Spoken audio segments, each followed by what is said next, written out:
October 7ஆம் தேதி போர் தொடங்கப்பட்டு இன்றைய வரைக்கும் தொடர்ந்து அந்த போர் நடந்து கொண்டிருக்கிறது. அதை கண்டித்து போரை நிறுத்தப்பட வேண்டும் என்ற நோக்கில் இந்திய கம்யூனிஸ்ட் கட்சியும் இடதுசாரி அமைப்புகள் ஒன்று சேர்ந்து இன்றைக்கு தமிழகம் முழுவதும் கண்டன ஆர்ப்பாட்டம் நடைபெறுகிறது. வாழ்கவே கம்யூனிசம், வாழ்கவே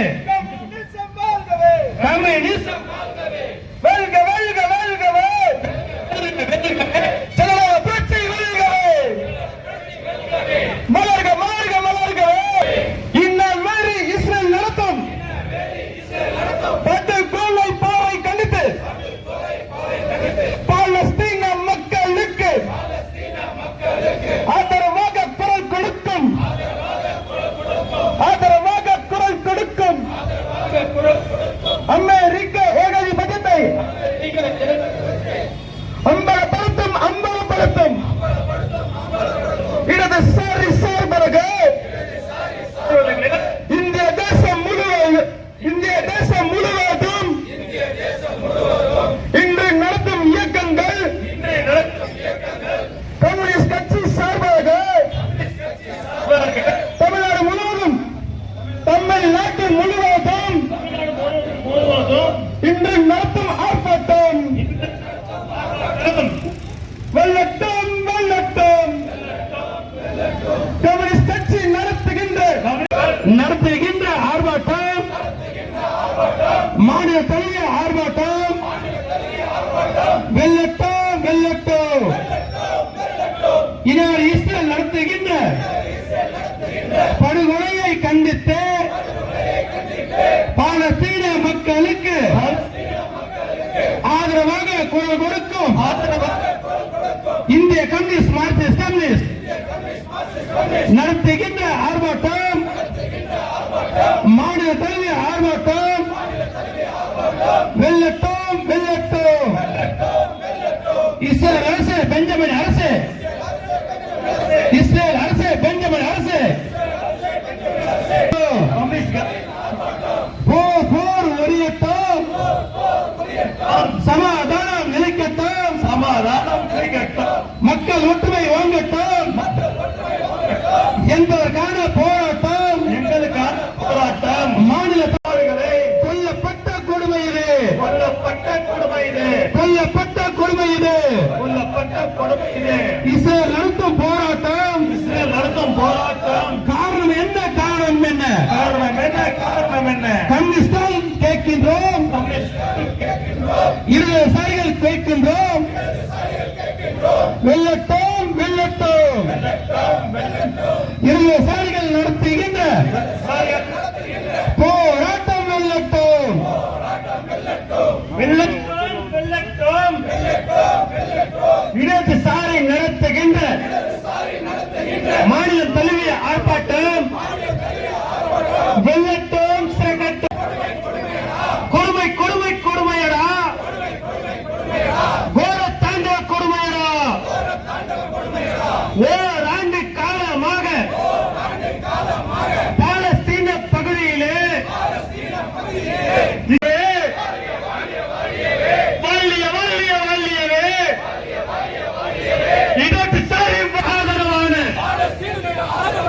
இடதுசாரிகள் ஆர்ப்பாட்டம் வெல்லட்டும் சிறக்கட்டும்.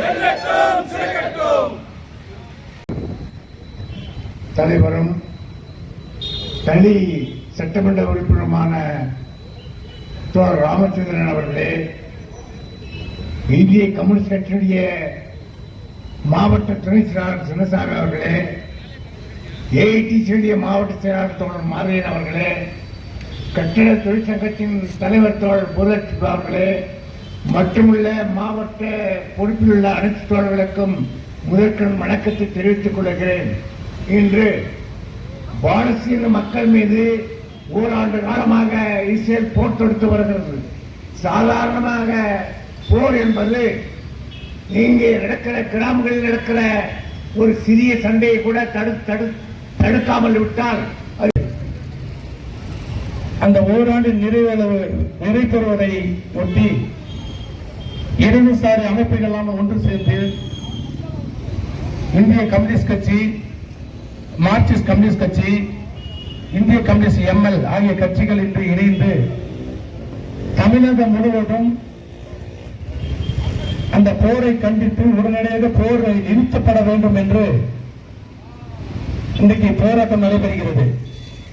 மாநிலக்குழு உறுப்பினர்களே, இந்த போராட்டத்தை சிறப்பாக ஏற்பாடு செய்த இந்திய கம்யூனிஸ்ட் கட்சியின் மாநகர செயலாளர் சங்கரை அவர்களே, அதேபோல் நூறு அவர்களே, பாஸ்கரன் அவர்களே, மாவட்ட குழு உறுப்பினர் அருமத்தோழர் ஆஜித் அவர்களே, அதே போல கட்டண சங்கத்தின் நிர்வாகிகளே, அதே போல நடைபாதை சங்கத்தின் நிர்வாகிகளே, அதே போல இன்றைக்கு சிக்கன் மட்டன் சங்க நிர்வாகிகளே மற்றும் உங்கள் அனைவருக்கும் என் முதற்கணக்கு வணக்கத்தை தெரிவித்துக் கொண்டு, இன்றைக்கு இஸ்ரேல் மீது தொடர்ந்து ஓராண்டு காலமாக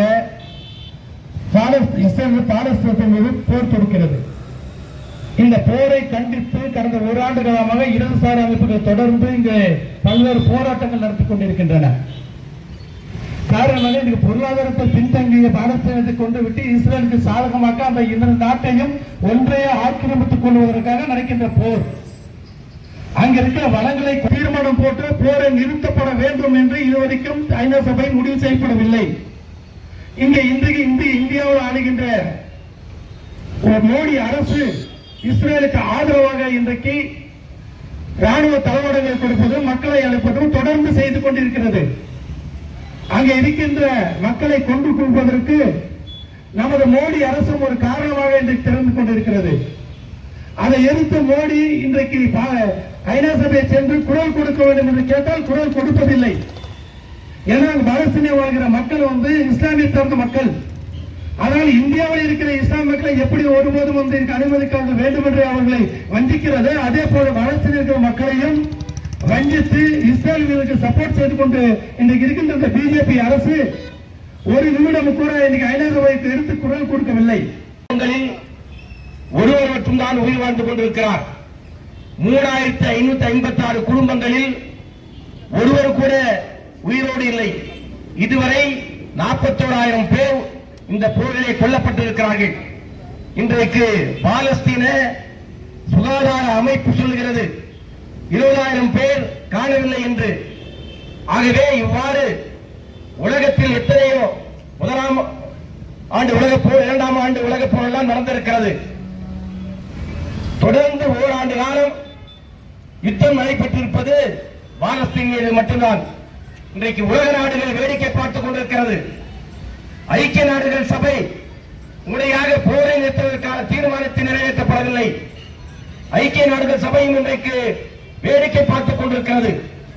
இன்றைக்கு இந்த போரிலே அதிக பேர் பாதிக்கப்பட்டவர்கள் யார் என்றால் அப்பாவி குழந்தைகள், பெண்கள், முதியவர்கள் இன்றைக்கு பெரும்பாலானவர்கள் இந்த போரிலே இறந்திருக்கிறார்கள்.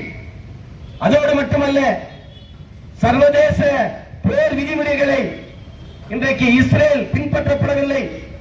குறிப்பாக ஒரு நாட்டின் மீது ஒரு நாடு போர் தொடுக்கும் போது குழந்தைகள், பெண்கள், முதியவர்கள் மீது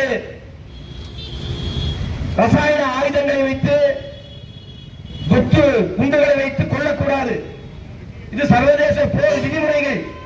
இந்த சர்வதேச போர் விதிமுறைகள் எல்லாம் மீறி இன்றைக்கு இஸ்ரேல் பாலஸ்தீன குழந்தைகள் மீது, பெண்கள் மீது, முதியவர்கள் மீது போரை தொடுத்து ஏறத்தாழ 41,000 பேரை இன்றைக்கு அழித்திருக்கிறது. ஆகவேதான் இன்றைக்கு ஐக்கிய நாடுகள் சபை கை கட்டி வேடிக்கை பார்ப்பது வெட்கக்கேடானது. இன்றைக்கு இந்தியாவுடைய பிரதமர் நரேந்திர மோடி அவர்கள் ஒரு இனவெறி பிடித்தவர் என்பதை இந்த பாலஸ்தீனத்துக்கு ஆதரவாக பேசாமல் இஸ்ரேலுக்கு ஆதரவாக நிற்பது நிரூபணமாக இருக்கிறது. ஐக்கிய நாடுகள் சபையிலே நாட்டுடைய பிரதமர் நரேந்திர மோடி அவர்கள் இதற்கு எதிராக கண்ட குரலை எழுப்பிக்க வேண்டும். ஆனால் இதுவரைக்கும் மௌனம் சாதித்துக் கொண்டிருக்கிறார். இன்றைக்கு இஸ்ரேலுக்கு ஆதரவாக மோடி அரசாங்கம் செயல்பட்டுக் கொண்டிருக்கிறது. ஆகவேதான் உடனடியாக இந்திய நாட்டுடைய டெல்லியில் உள்ள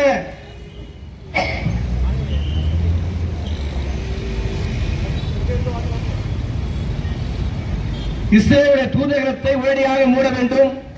அதோடு மட்டுமில்லாமல் இஸ்ரேலுடைய தொழில் அமைப்புகளை இந்தியாவில் உடனடியாக மூட வேண்டும்.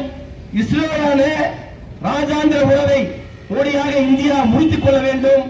இல்லை என்றால் பாலஸ்தீன மக்களுக்கு ஆதரவாக கம்யூனிஸ்டுகள் கைகோர்ந்து நிற்போம் என்பதை தெரிவித்துக் கொண்டு, ஆகவே இத்தோடு இந்த பிரச்சனைக்கு தீர்வு காணவில்லை என்றால் உலகமிடம் உள்ள கம்யூனிஸ்டுகள் நிச்சயமாக பாலஸ்தீன மக்களுக்கு ஆதரவாக நிற்போம்.